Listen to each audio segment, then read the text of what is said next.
আসসালামু আলাইকুম। চলো আজকে আমার সাথে ঝটপট রান্না করে নিবে। কি রান্না করবে?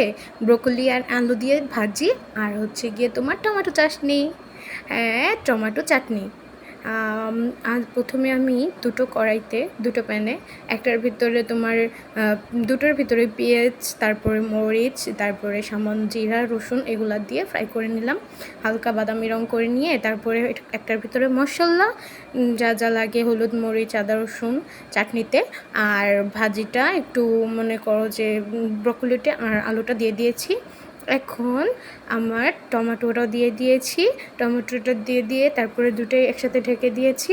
একসাথে ঢেকে একটু ভাপ যখন উঠবে তখন একটু দেখিয়ে দিই। এই যে দেখো, বসিয়ে দিয়েছি আমি সুন্দর করে, আর এটাও বসিয়ে দিয়েছি।